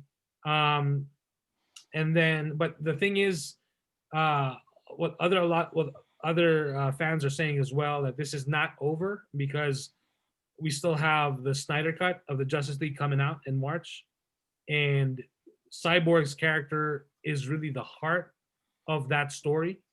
So we're gonna have to wait and see what happens with that and how fans react to it. But there's already a lot of fans who are not happy with how Warner Brothers handled the situation. Walter Hamada just got his contract renewed for like what, a few more years, Mhm. to like 3 years. So it's pretty sad that the fact that you've got this guy who's Walter Hamada, who's, yes, he's doing successful things. He joined in right at, I think, when Shazam came out a few years ago, and was doing well, and the Aquaman did well as well. But he's basically getting rewarded with it, getting a contract extended. But then here's Ray Fisher, who put everything on the line, and he's just speaking his truth, and yet he just gets written out of the Flash movie, and all of that. So, but hey, we will see what happens with the Snyder cut and how his character is portrayed, and how fans will react to what he does in that story. So, Hmm. yeah, Horrible stuff. yeah. But I'm really looking forward to what he's gonna do, or and his what his character does in that story, because again, he's a focal point in it. So we will see. It's unfortunate that he got cut out of the Flash, like, man. And at first, I was really disappointed too. It was like thinking, like, man, you're risking too much here. But then after I read his statement, I really saw what he's been trying to do, and he's like he said, it's a price he's willing to pay if he loses the role of the, then so be it. He will not back down from what he's trying to really stand up for, and that's accountability over what's the I think entertainment, I think, is the E. But yeah, that's pretty much it. I just want to share. I checked out the Tiger Woods documentary, part one on HBO Max last week. Really Mhm. fascinating stuff. Really interesting. Um, there's some sound bites from Tiger Woods. I don't know. Not a lot. A lot of those are not very like now, like current. Some of those Mhm. probably are from a few years ago. So it's not exactly like The Last Dance where you've got Michael Jordan right there being interviewed. You're hearing a lot of accounts from his father, from his mother, from people who are close to him, from his first girlfriend. Um, What about his pimp? that one, not yet. That's part two. Okay. The Denny's Okay. waitress. I think it's dropping tomorrow. Part two. Okay. Yeah. Yeah. But the fact that, I mean, when Tiger Woods was blowing up, you know, I I didn't know much of his story as far as like how he started, but this is a great documentary into showing you, like, because in that when you watch that trailer and his dad is speaking, to the world and saying like this is my greatest gift. I'm like, are you God? Like you're bestowing Jesus? But really, when you watch the documentary, like you really see that this guy, his dad, really saw Tiger because the kid picked up a golf club at 3 months old and was started putting. He taught him how to putt. Like he was being fed by his mom, and he was putting golf balls. Like when he was barely 2 years old. He wasn't like in a fucking like late night TV show hitting balls at Yes, age 2 yeah. or 3. They showed that clip, and the fact that his So, dad knew from a very young age, his dad already saw that this kid would change the game of golf. Like it blew my mind. I was like, holy shit, you're putting uh, so much on this kid. yeah. And like I guess there is a price for everything. Like, yeah, I mean, Tiger Woods, we all know the story as far as him turning out to be this great. I mean, and we all know golf was always a white man's game, but the fact that he changed it, like, holy shit, Mhm. like it was the part one is really, really fascinating. So I'm looking forward to part two. I don't know if you guys seen it, but like the clips of his son like swinging, Tiger like Woods' son. yeah, they have like clips of him or his son swinging and him swinging also. Like it's Uh, so uncanny on like their shots, like shot for shot. right, right. How fucking like how similar Tiger's kid is to him, and he started off younger than Tiger. Holy shit. So this motherfucker might be better than Tiger. So I'm just like, wow, okay. Yeah. And like the way he acts, the way he talks to, like, like when he plays golf, the kid, very similar to Tiger, like very competitive. Like when he nails a putt, he's still whatever champ thing, whatever, all that stuff. Hopefully he doesn't follow in the daddy's footsteps in with the hookers and everything. But Yeah. hey, man, That's fun though. hey, whatever floats your boat. But mommy almost took care of daddy because of the hookers. A 9 iron across the face. You know what I'm saying? So Yeah. Understandably. Yeah. so that's not a. Elin is Elin is his ex-wife. Oh yeah, she was hot. Oh my god. I'm like, man, how Like how would you cheat on her? What? Like that was Why? the whole thing in my head. You got to But listen then to I realized I'm Tiger Woods. I can do whatever. Okay, I can do whatever the fuck I want. Exactly. You got to listen to Bill Burr's bit talking about Yep. Tiger Woods. You have to listen to that, and like I get it. After that whole rant, Yeah, I it get was it. just like in part one as well, they explain that when Tiger was a kid and his dad would take him out, and his dad's best friend would take him out, and Tiger was practicing putting and on the one of the military golf courses. His dad had a trailer parked nearby, or an RV, and while Tiger was practicing, his dad would go into that RV with some ladies, Nice. have some drinks, and Tiger saw that Yeah. at a Yeah. young age.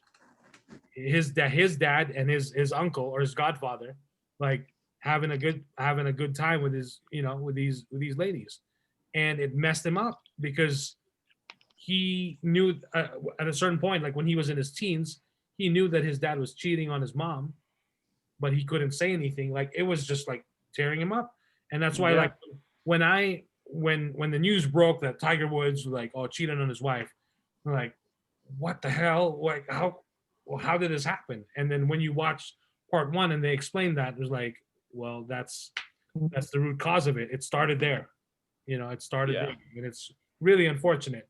But like it seems like now he's in a better place. He's got a new partner. But yeah, that's why his golf game sucks. Because he needed the hooker power, man. The power of hookers. Yeah.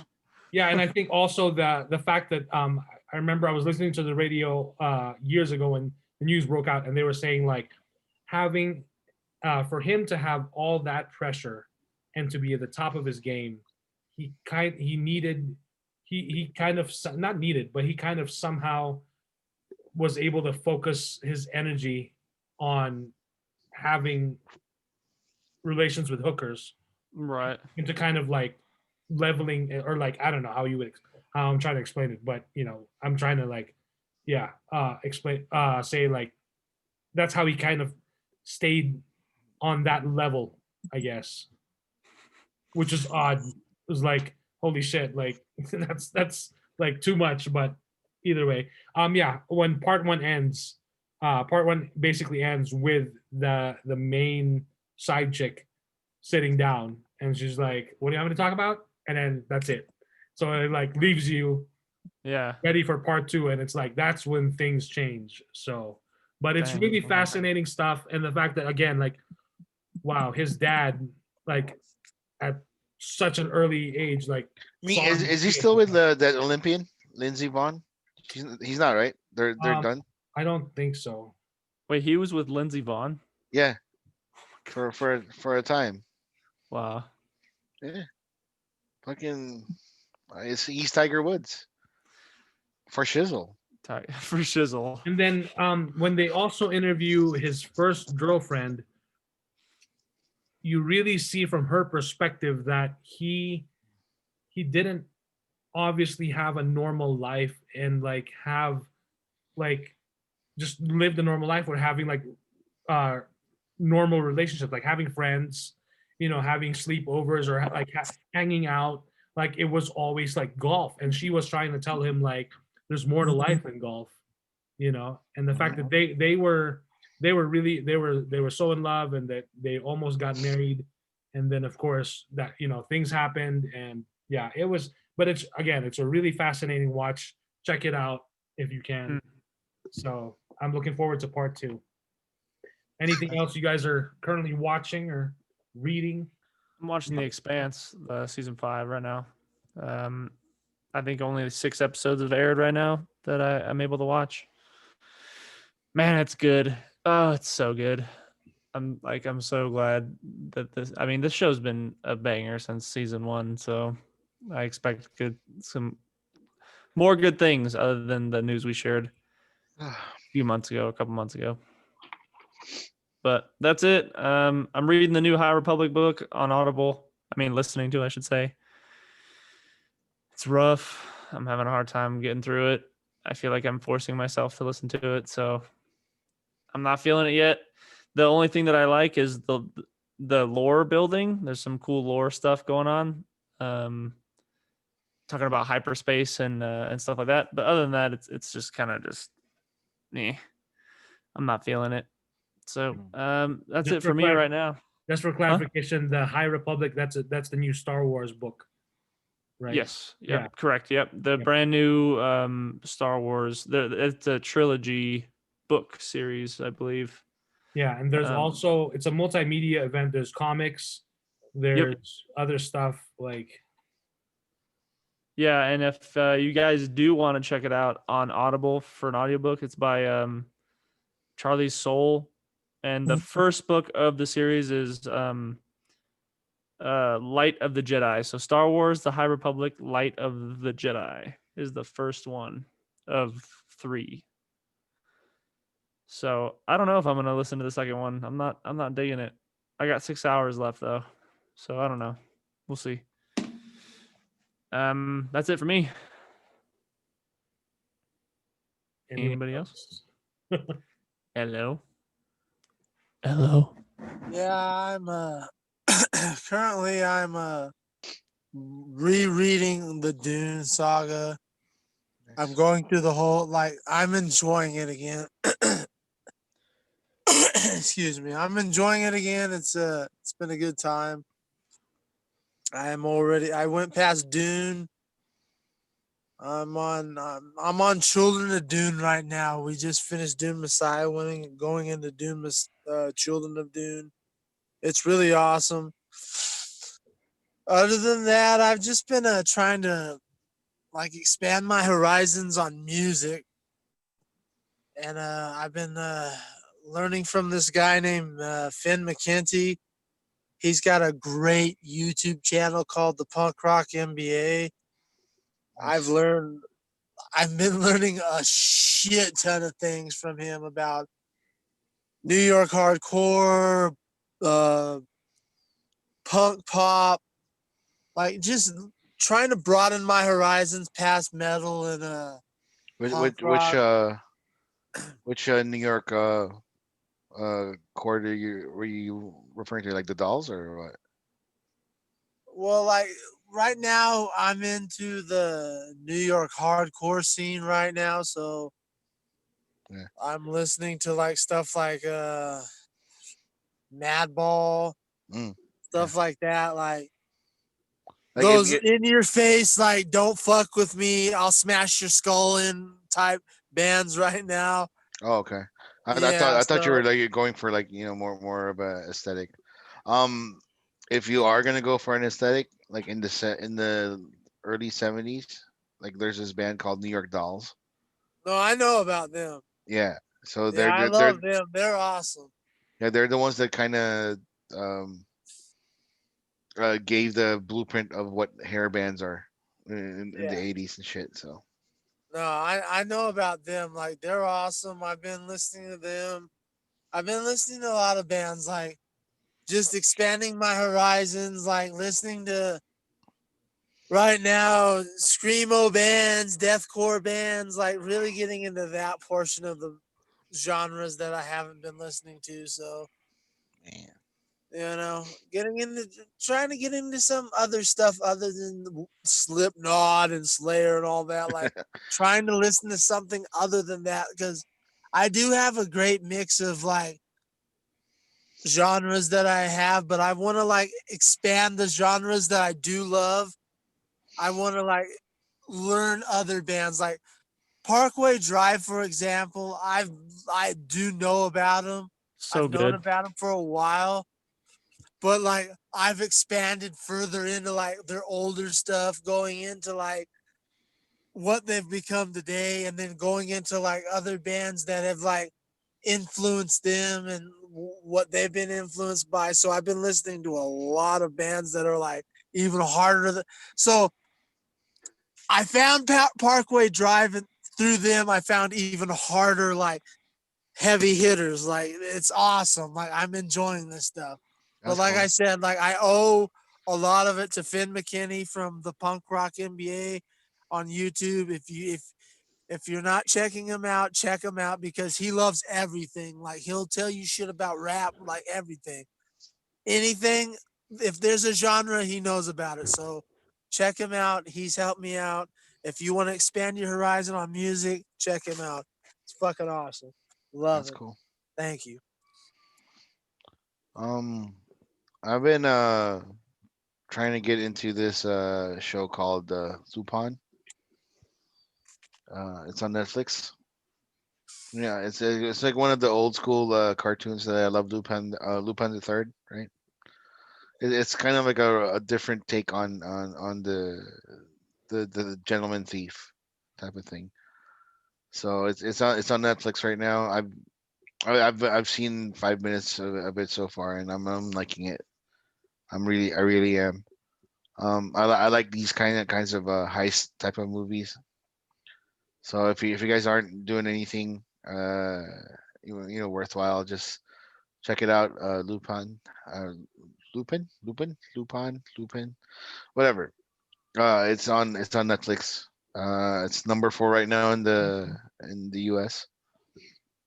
So it's actually gaining a little bit of popularity. So just check that shit out. Like if you guys want anything to do.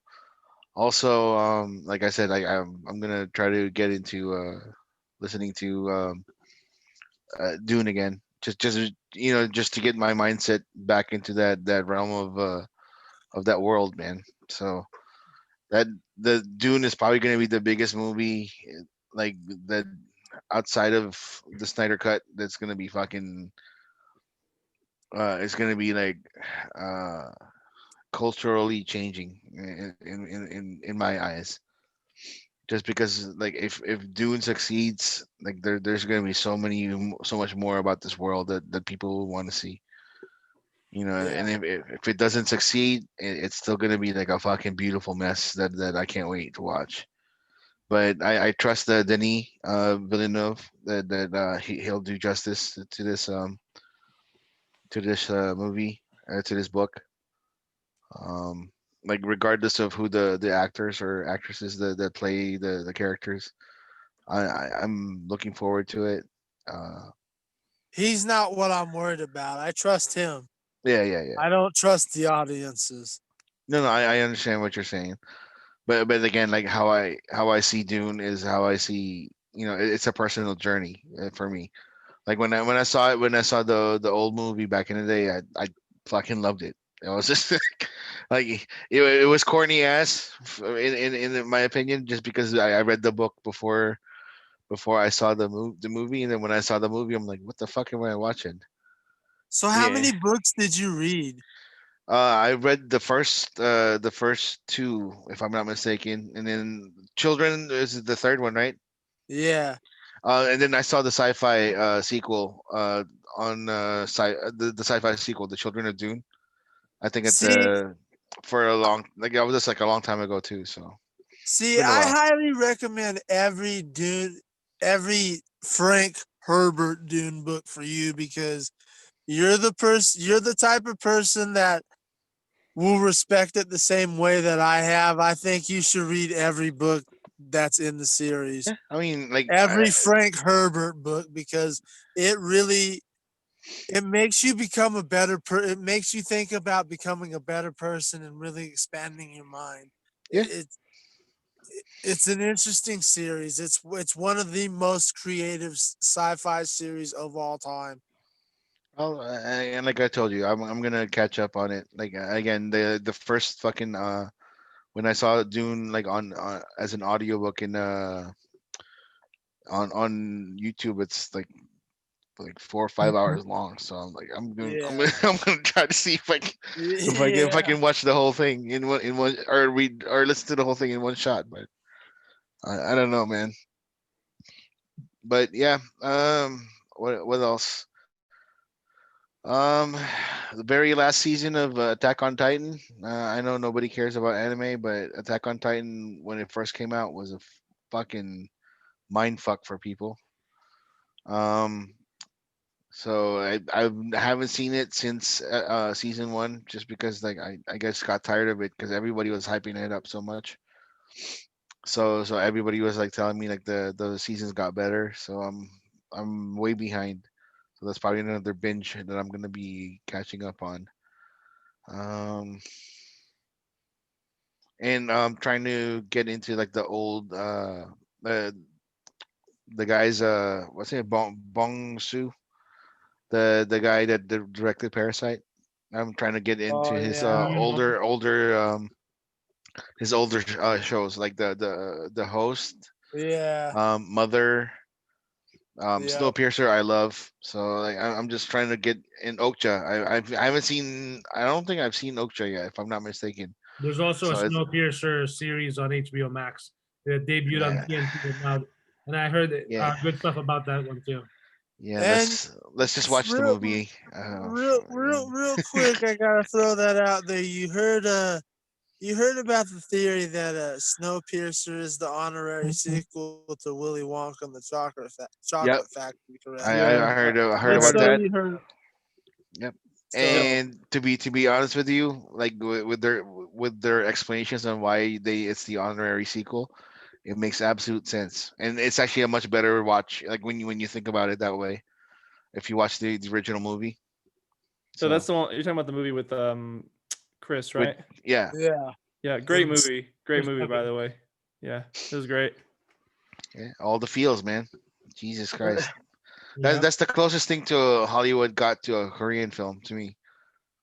It was good. Like in regards to getting you to rethink yourself in that sense.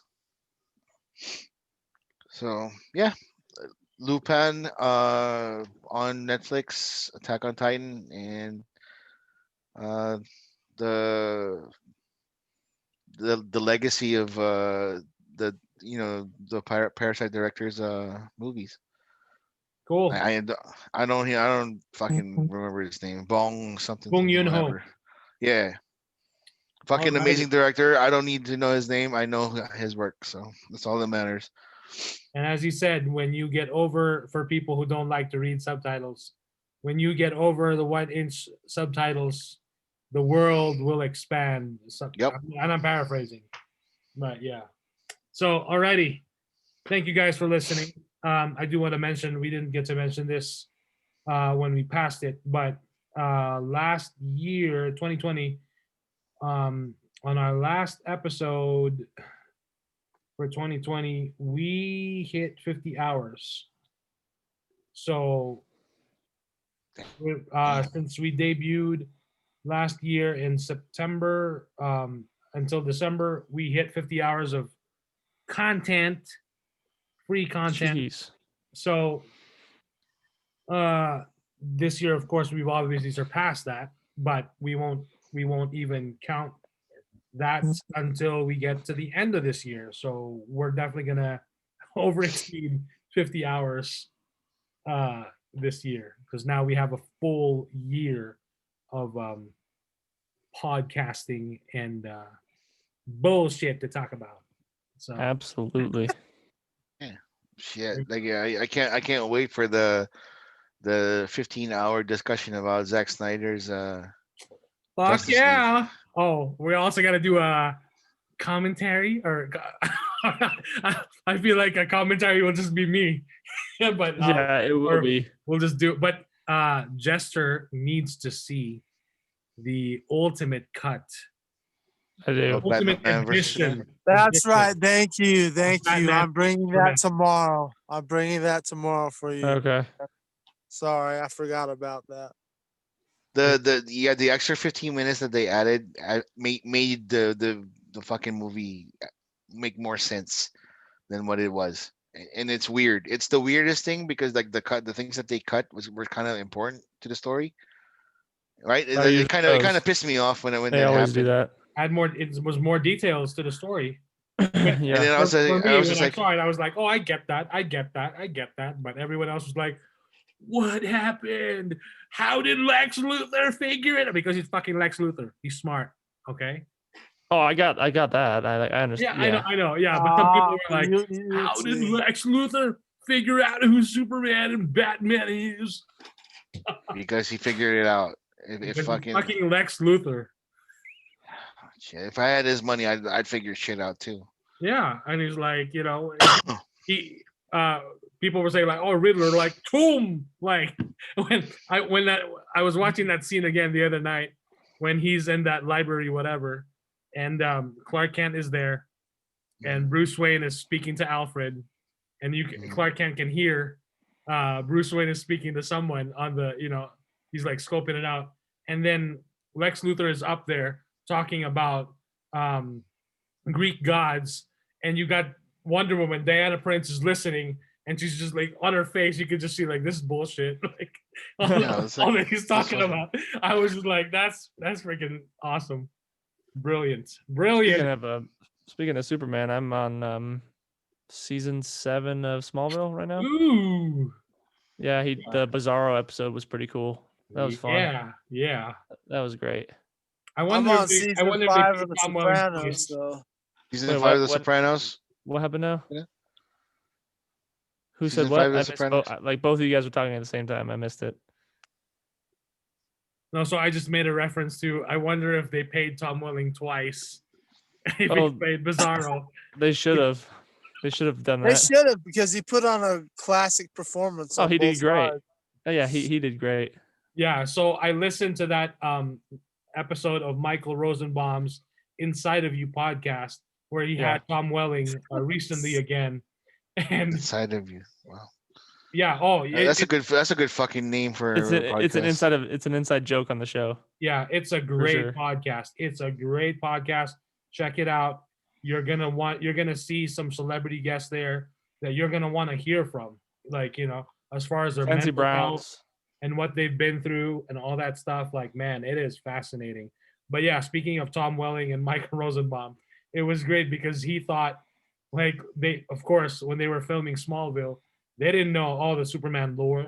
So Michael Rosenbaum tells Tom Welling, like, hey, they're going to have me play this character called Zod. You know who Zod is? And Tom Welling's like, I don't know who Zod is. And Michael Rosenbaum's like, so they're going to pay me, they're going to have me play Lex and Zod in the episode. So you know what that means? I'm going to play 2 characters. They're going to pay me twice. And then he later finds out that Lex Luthor, Zod's spirit inhabits Lex Luthor's body, so they can get away with it. So they don't have to pay him twice. And it's the greatest thing because he thought he was gonna get paid twice. Like, it's awesome, and I love the and again, like years ago, Tom Welling never really did any of the conventions. It was Michael Rosenbaum. Michael Rosenbaum got Tom Welling to do it, and then now they do it with Kristen Crook. Oh God, I can't wait. When everything's back to fucking normal, I'd love to go see them at a convention and take a picture with them and get some autographs. Like, yes, I will be going with you for sure on that one because now I want to go. Like 15-year-old me who watched Smallville and like had the biggest crush on Lana Lang would have been just like, oh Dude, my everybody God. had a crush on Lana Lang, man. Everybody did. Oh yeah. Jeez. Yeah, until Lois Lane came in, then she went out the window for me. She was alright. She was alright. What? No way. Mean, season 4, she's pretty, but it's no Lana Lang. No Lana Lang for me. Like, Lana Lang was. No. Kristen Crook, baby. Lana Lang hit different. Yeah, it slaps. We'll have to different. disagree on that one. Right, Pinhead? Oh, he's none on of them that now. Hey, none of them stepped to Ashley Lawrence, my girl. Oh Kirsty yeah. Alrighty. Well, that pretty much does about it. Thank you guys for listening, and feel free to follow us on our socials at FMANDTB and leave a review on Apple Podcasts for those of you who like to use Apple products. And Those are cool. yeah, Hell yeah. anyone else want to throw their socials? Sure. You can follow me on Twitter at SequesterJ, and then on Instagram at the Sequester Jester, and then on TikTok at Sequester Jester. And yeah, enjoy that. Pinhead. You can follow me on Facebook at James Crump. I'm out there on that. And you can follow me on Instagram at Pinhead198. We're going to try and start getting 2 beers back up. We're going to be doing it really soon because Royal Rumble's around the corner, and my wrestling friends have been telling me that I've been neglecting that too much. So 2 beers will be rebooted maybe tomorrow, maybe sometime a little after that. Yeah, that's about it. You can follow me there. That's all I'm doing, and fucking off like that, Cool. Instagram, old man Jimmy, Jimi. Please wear your fucking masks, guys. I know it's an inconvenience for some, but just wear it anyways. Don't get infected. Don't get a positive result of COVID-19 because COVID is no joke. Wash your hands. After you've seen Sequester Jester's TikTok, go wash your hands.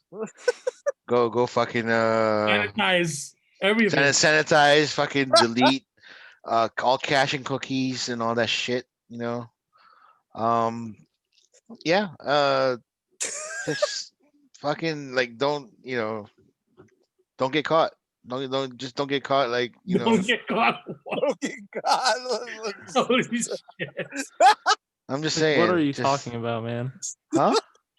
Just Just wear a fucking mask, just like Jester. If you get Rona, life goes on and you power through and you. No, do you the best don't, you because can. some people fucking died. And you that's can't move on. unfortunate. If you can do the best you can. No, you can't. Life If goes you're dead, on. you're dead. Don't get caught. Don't get caught. Don't get let caught Rona with get what? you. Don't Put you back in a squad I'm just saying, It'll be over. Okay, like we're ending this shit. Holy shit, let's end it. the 17 people Yes, that please. listen to us. Cut If 'em I off. if I can save Cut 'em off. save one fucking person Where's the mute from button on this Rona, guy? just fucking yeah, I'll do that. So even that fucking guy who thinks The Last of Us 2 is the greatest fucking game. What's his name? Fucking How did he get in Brad. this conversation? You were talking about telling people to put their mask on. How did he get in this? I don't know. Fucking how did like Lord of the Rings get titties? Like, come on, it works. If you listen properly, it had a beginning, a middle, and an end. Your story went from up, down to the side to side, and then from the end to the beginning, like a Just like The movie. Hobbit, didn't it? Okay, so there you go. End Thank the you. show. Alrighty, see you guys.